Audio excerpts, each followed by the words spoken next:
کون سی کتاب ہے جس پر 100% ہر مسلمان کا ایمان ہے؟ نام پتا ہے؟ قرآن ہے۔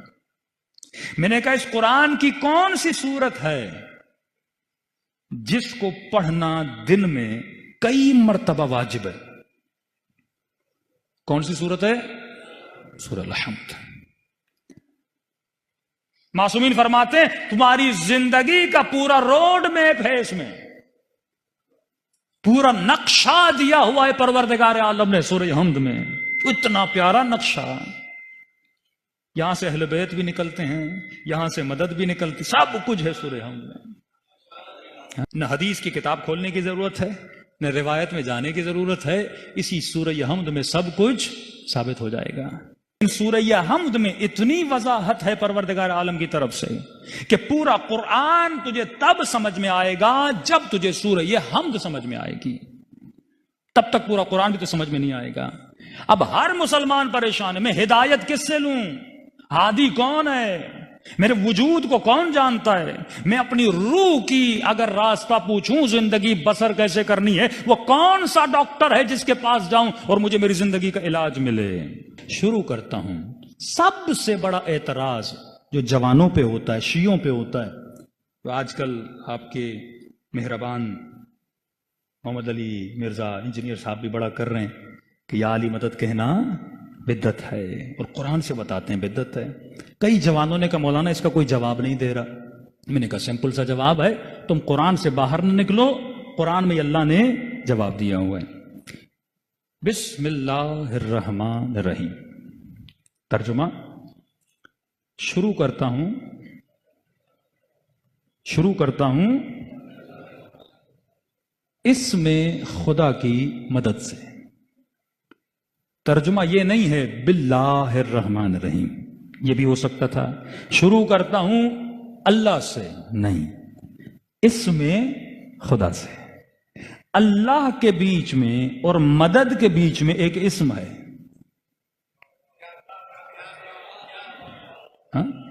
جو یہ کہتے ہیں نا ڈائریکٹ اللہ سے مدد مانگنی چاہیے، آگے خدا خود جواب دے گا۔ اللہ کے بیچ میں اور مدد کے بیچ میں، با مدد کے لیے استعمال ہوتا ہے، با استعانت بولتے ہیں، با اور اللہ کے بیچ میں اسم ہے۔ شروع کرتا ہوں اس میں خدا کی مدد سے، اور میرے چھٹے ماں فرماتے ہیں نحن اسماء اللہ، ہم بھی اسماء خدا ہیں۔ نسبت کس کی طرف ہے؟ اللہ کی طرف ہے۔ چلیے کون اللہ؟ مجھے کیا پتا، اللہ تو ہی بتا، میں تو تجھے جانتا ہی نہیں، میں تو پیدا ہوا ایسے سمجھے چوزا انڈے سے نکلا، انڈے سے اس کو کیا پتا مرغی کیا ہوتی ہے، میں بھی دنیا میں آیا، مجھے کیا پتا کون اللہ؟ کہتے گھبرا نہیں، میں خود بتاتا ہوں، الرحمن الرحیم۔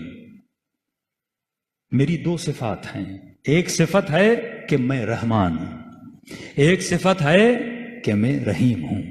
رحمان اور رحیم میں فرق کیا؟ حالانکہ دونوں رحمت سے نکلے ہیں، کہ ایک میں رحمان ہوں مطلب رحیم ہوں، مطلب ایک میری رحمت عام ہے، جرنل ہے، سب کے لیے، حیوان چرن پرند جتنی بھی کائنات ہے سب پہ میری رحمت ہے۔ مطلب جب بادل برستے ہیں، میں بادلوں کو یہ نہیں کہتا کہ علی والے کے گھر میں برسنا، دشمن علی کے گھر میں نہ برسنا، رحمت عام ہے، جب یہ آئیں گے سب کے اوپر برسیں گے۔ دوسرا میری رحمت خاص ہے، میں ہر کسی کو نبی نہیں بناتا، میں ہر کسی کو علی نہیں بناتا، میں ہر کسی کو سیدۃ النساء العالمین نہیں بناتا، میں ہر کسی کو باب مدینۃ العلم نہیں بناتا، میں ہر کسی کو سیدہ شباب اہل جنت نہیں بناتا، میں ہر کسی کو حسین کی مجلس میں نہیں بلاتا، میں ہر کسی کے دل میں علی اور آل علی کی محبت کو نہیں ڈالتا۔ یہ رحمت کیا ہے؟ خاص ہے۔ اچھا خدایا تو عام رحمت بھی کرتا ہے، خاص رحمت بھی کرتا ہے، میں کیا کروں؟ کہ بولو الحمد للہ رب العالمین، شکر ہے خدا کا، کیونکہ وہ تیرا رب ہے۔ شکر کی بھی وجہ ہونی چاہیے۔ آپ مجھے پانی کا گلاس دیں گے، بولوں گا تھینک یو۔ آپ مجھے کھانا دیں گے، بولوں گا آپ کا شکریہ، آپ نے کھانا کھلایا۔ آپ مجھے کسی جگہ تک چھوڑیں گے، کہوں گا شکریہ۔ آپ نے کچھ میرے لیے کیا، آپ نے، اے خدا تو نے میرے لیے کیا کیا؟ کہ میرا شکر کرو، کیوں؟ کیونکہ میں تیرا رب ہوں، اگر میں تدبیر نہ کرتا دنیا نہ بنتی، میں مدبر الامور ہوں، میں مینیجر ہوں، مینیج کرتا ہوں پوری کائنات کو، میں نے تجھے بنایا، میں نے تجھے خلق کیا، اور کیوں خلق کیا؟ میں نے تدبیر کر کے تجھے بنایا ہے۔ تو اپنے وجود کو دیکھے گا، ایک بہت بڑی سائنس ہے تیرے وجود میں، دنیا کی کوئی چیز کسی شے سے جدا نہیں ہے، میں نے تمہارے وجود کو تدبیر کیا۔ تدبیر کیوں کیا؟ رب العالمین، مطلب پورے جہاں کی تدبیر کرنے والا میں ہوں۔ الحمدللہ رب العالمین، پھر کہتا ہے الرحمن الرحیم، میں رب اس لیے ہوں کیونکہ میں رحمان ہوں، میں رب اس لیے ہوں کیونکہ میں رحیم ہوں۔ کبھی سوچا، میرے مولا فرماتے ہیں 9 مہینہ یہ ماں بچے کو پیٹ میں رکھتی ہے، پیدا ہوتا ہے ماں کو تکلیف دیتا ہے، 9 مہینہ پیٹ میں ہوتا ہے تکلیف دیتا ہے، پیدا ہوتے ہی ماں کا خون چوستا ہے، دودھ وہ خون ہے جو دودھ میں بدلا ہے، یہ صرف لے رہا ہے، دے کچھ نہیں رہا، بچہ ماں سے صرف لے رہا ہے، اسے دے کچھ نہیں رہا، کہ پھر بھی ماں اس سے محبت کرتی ہے،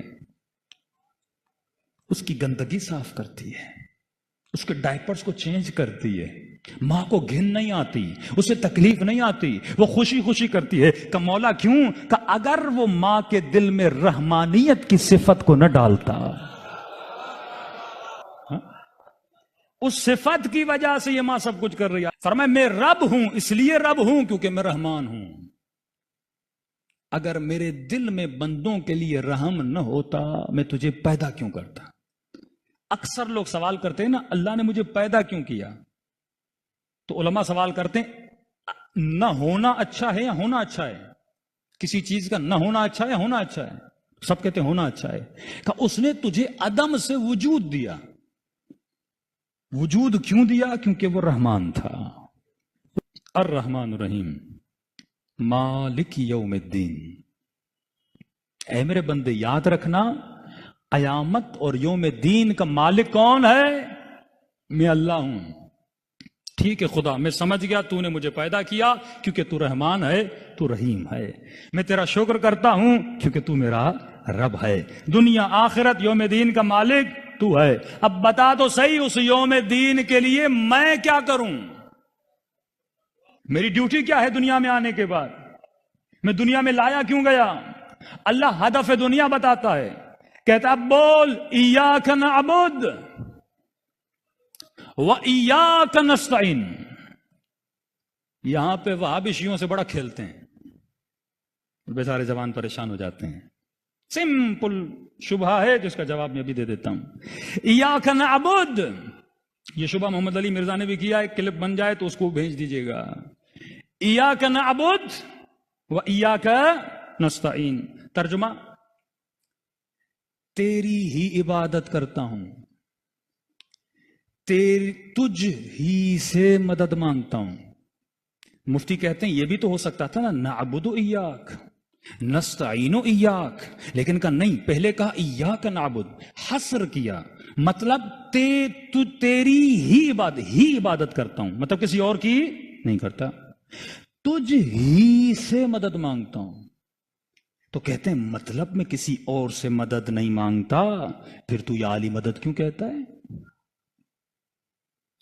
کیا اے خدا میں تجھ ہی سے مدد مانگتا ہوں، جب حصر کر دیا نا تجھ ہی سے مدد مانگتا ہوں، مطلب کسی اور سے، کسی، مولا علی کو تھوڑا ذہن سے باہر نکالیے، کسی اور سے مدد نہیں مانگتا، پھر تو ڈاکٹر سے مدد کیوں مانگتا ہے؟ سمپل ترجمہ ہے میں کسی سے مدد نہیں مانگتا۔ یہ نہیں ہے اس آیت میں کہ علی سے نہ مانگو ڈاکٹر سے مانگو، تجھ ہی سے مدد مانگتا ہوں، کہ نہیں زندہ سے مانگ سکتے مردہ سے، اس آیت میں نہ زندہ ہے نہ مردہ ہے، یہ تو تیرے فلسفے ہیں نا، یا زندہ کے لیے ہے فلاں مردہ کے لیے، اس میں تو پڑھتا کیوں ہے؟ پہلی بات تو جمپ کیوں مار رہا ہے؟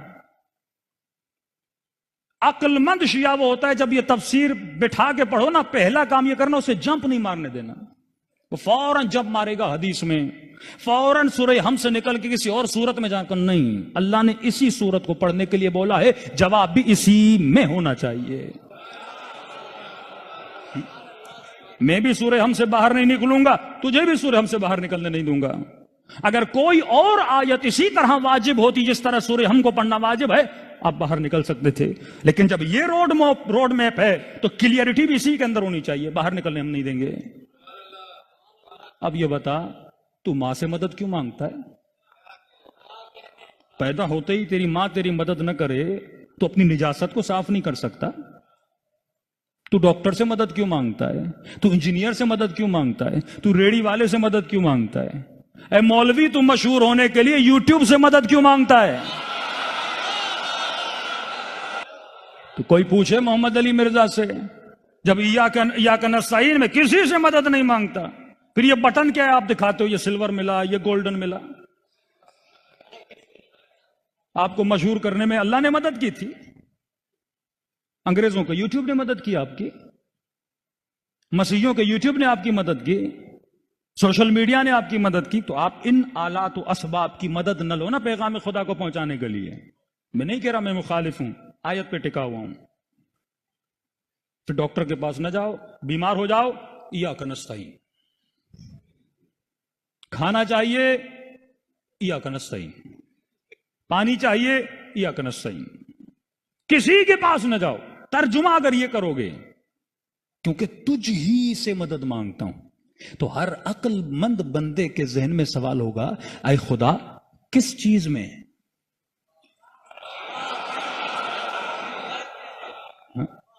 کس چیز میں؟ یہ تو ممکن نہیں ہے کہ میں ہر شے میں تجھ سے مدد مانگوں۔ اب ظاہر کپڑے میں خود پہنوں گا، سفر پہ جانا ہے گاڑی کی مدد لوں گا، ہاں کھانا کھانا ہے روٹی کی مدد لوں گا، پیٹ بھرنے کے لیے کچھ بھی کر، کبھی آواز پہنچانے کے لیے لاؤڈ کی مدد لوں گا۔ کس چیز میں تجھ ہی سے مدد مانگتا ہوں؟ اللہ کی آواز آئے گی، عقل نہیں ہے؟ پہلا جملہ نہیں پڑھا تم نے؟ ایاک نعبد، تیری ہی عبادت کرتا ہوں۔ واہ، یہ ایاک نعبد ایاک نستعین کے بیچ میں کیا ہے؟ واو ہے، واو عاطفہ، جو اگلے جملے کو پچھلے جملے کے ساتھ ملاتا ہے۔ اے خدا تیری ہی عبادت کرتا ہوں اور تیری عبادت میں تجھ ہی سے مدد مانگتا ہوں۔ تیری ہی عبادت میں کسی بت سے مدد نہیں مانگتا، کیونکہ اگر بندہ کوئی بنا سکتا ہے تو بنا سکتا ہے۔ ہاں اللہ نہ چاہے تو ہم اس کے بندے بن سکتے ہیں کیا؟ توحید خالص، اور شیعوں سے بڑی توحید اور گاڑی توحید کسی مکتب کے پاس نہیں ہے۔ آپ کے پاس نہ وہ دعائیں ہیں نہ وہ مطالب ہیں، آ جاؤ مکتب اہل بیت میں، ہمارا تو وہ خدا ہے ہی نہیں جو جہنم میں پاؤں ڈال دے۔ اچھا خدا تجھ ہی سے مدد مانگ رہا ہوں، تیری عبادت میں بتا کیا کروں؟ کہا بولو اہدنا الصراط المستقیم۔ ہدایت کی دعا مانگ مجھ سے، کس کے لیے؟ صراط مستقیم پر۔ اے خدا یہ صراط مستقیم کیا ہے؟ پہچان کیا ہے؟ جانوں کیسے؟ پہچانوں کیسے؟ اگر کوئی کسی کو ایڈریس بتاتا ہے نا کہ فلاں کونے پہ چلے جانا، ایک دکان ہوگی، بھئی فلاں بورڈ لگا ہوگا، تب جا کے آپ کو پہچان لگتی ہے، تو نشانیاں بتائی جاتی ہے نا، جس طرح انبیاء کی نشانیاں بتاتا ہے، اولیاء کی نشانیاں بتاتا ہے، رسول خدا کی نشانیاں بتاتا ہے۔ تو اے خدا یہ اس راستے کی نشانیاں کیا ہیں؟ میں اس راستے پہ چلوں تو کیسے چلوں؟ دنیا میں 100 راستے، 100 مولوی، 100 بتانے والے، 100 مفتی، تو بتا میں راستہ کیسے پہچانوں؟ کب میں تجھے راستے کی نشانی دے رہا ہوں، میں اتنا آسان کر کے بتاؤں گا تو بڑا ایزیلی اس ایڈریس پہ پہنچ جائے گا۔ یہ ان کا راستہ ہے، صراط الذین انعمت علیہم، یہ ان کا راستہ ہے جن پر میں نے اپنی نعمتوں کو نازل کیا ہے۔ چلو آپ کا ترجمہ تشریح ہم کر دیتے ہیں، انعمت علیہم کن کا راستہ؟ ترجمہ کرتے ہیں نا، سمپل سا ترجمہ، کسی بھی اہل سنت شیعہ کسی بھی قرآن اٹھا لیں ترجمہ یہی ہے، صراط الذین انعمت علیہم۔ اور اتنے چالاک ہیں بریکٹ میں لکھ دیتے ہیں، مطلب اللہ کو بتانے نہیں دیتے، خود پہلے بتاتے ہیں ان کا راستہ۔ بریکٹ مارنے کی کیا ضرورت ہے؟ ہم خود ہی سمجھیں گے نا، انعمت علیہم، جن پہ اللہ نے اپنی نعمتوں کو نازل کیا۔ اب مفتی کہتا ہے وہ جو پہلے ایمان لائے اللہ نعمت نازل کی، جو پہلے شہید ہوئے اللہ نے نعمت نازل کی۔ ہم نے آج تک انکار نہیں کیا کہ جنہوں نے پہلے اسلام لایا ان پہ نعمت نہیں تھی۔ لیکن تو یہ بتا، ایک مکھی پر اللہ کی نعمت ہے کہ نہیں؟ اب جب یہ بول دیا نا کہ جن پر میں نے اپنی نعمتیں نازل کی، اب ان سب کو جمع کر جن پہ اللہ نے نعمتیں نازل کی ہیں۔ دنیا کا وہ کون سا وجود ہے جس پہ اللہ نے نعمت نازل نہیں کی؟ آپ بتاؤ تو صحیح۔ ایک کبوتر پہ بھی اللہ کی نعمت ہے، زمین پر بھی اللہ کی نعمت ہے، سارے مسلمانوں پر اللہ کی نعمت ہے، تو کیا میں سب کے راستے پہ چلوں؟ نعمت تو کون سا؟ یزید پر بھی اللہ کی نعمت ہے نا، یہ زبان، یہ ہاتھ، یہ وجود، یہ اللہ کی نعمت ہے نا۔ تو کل یزید بولے میرے اوپر اللہ کی نعمت ہے، تو بولے گا انعمت علیہم۔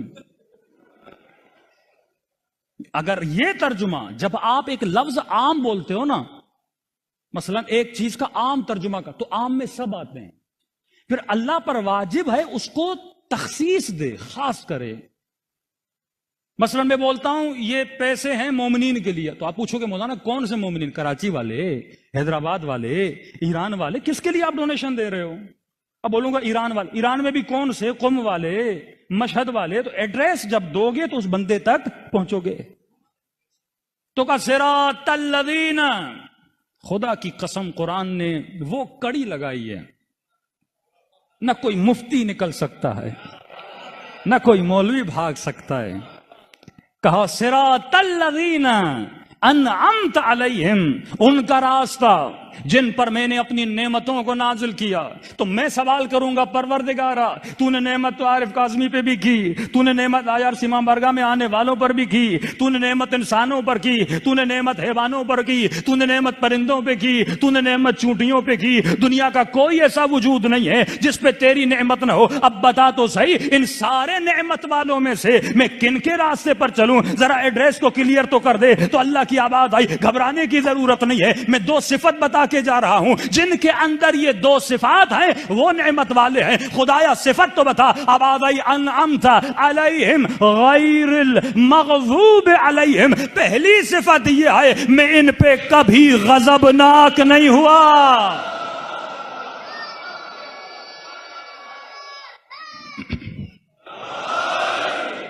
میں ان پہ کبھی غضبناک نہیں ہوا، غیر المغضوب علیہم۔ اب جو جنگ احد میں بھاگے کہتے نہیں اللہ نے معاف کر دیا، ہم نے کب کہا نہیں کیا؟ سورہ حدید ہے، اللہ نے معاف کر دیا، لیکن جب بھاگے تھے اللہ غضبناک ہوا تھا کہ نہیں؟ مطلب جس نے زندگی میں ایک دن بھی ایسا گزارا ہو جس میں مخالفت خدا ہو، اس ایک دن میں اللہ غضبناک تھا کہ نہیں تھا؟ اب کوئی ایسا ڈھونڈو جو زندگی میں کبھی غضبناک نہ رہا ہو۔ پھر بھی اللہ نے کہا شاید مفتی کے لیے گنجائش رہ جائے، بول دے میں نے معاف کر دیا، اللہ نے معاف کر دیا، یہ کر دیا۔ کا دو صفت بتا رہا ہوں، پہلی صفت یہ ہے غیر المغضوب علیہم، یہ وہ ہیں جن پہ میں کبھی غضبناک نہیں ہوا، اور یہ وہ ہیں ولا الضالین، اور وہ بھی کبھی گمراہ نہیں رہے۔ جو 40 سال بت پرستی کرتے رہے وہ انعمت علیہم نہیں ہو سکتے۔ چہرہ سرخ ہو جائے بندہ غصے میں، چہرہ پیلا ہو جائے بندہ غصے میں، اللہ تو جسم نہیں رکھتا۔ مجھے کیسے پتا چلے وہ کن پہ غضبناک ہوا؟ اے خدا تیرا چہرہ مجھے نظر نہیں آتا، مجھے کیسے پتا چلے؟ آواز آئی فاطمہ تو بضعۃ منی، فاطمہ میرے جگر کا ٹکڑا ہے، جس پہ یہ غضبناک ہو اس پہ میں غضبناک ہوتا ہوں۔ صفات بتاتا ہے خدا، اللہ قرآن میں کبھی نام نہیں بتاتا، کیونکہ نام سے زیادہ صفت مضبوط ہوتی ہے۔ اکثر جوان یا بولتے ہیں بھائی اگر 12 امام تھے اللہ قرآن میں نام بتا دیتا، نام نہیں بتاتا۔ اگر اللہ قرآن میں نام بتاتا ابو سفیان اپنے بچوں کے وہی نام رکھ لیتا، سیدھی بات ہے۔ پھر ہم اس پہ ثابت کرتے علی یہ والا نہیں ہے، علی وہ والا ہے، حسن یہ والا نہیں ہے، حسن وہ والا ہے۔ اب مفتی اسی میں بحث چھڑی رہتی، اللہ نے کہا نام نہیں بتاؤں گا، تو سیانا ہے تو میں بھی تیرا رب ہوں، ہاں؟ تو مکر کرتا ہے تو میں خیر الماکرین ہوں۔ میں صفت بتاؤں گا، کہا اپنا نام بتاؤں گا، نبی کا نام بتاؤں گا، تیسرے کی صفت بتاؤں گا، انما ولیکم اللہ والرسول، میں ولی، میرا رسول ولی، تیسرا وہ ولی جو حالت رکوع میں زکوٰۃ دیتا ہوا نظر آ جائے۔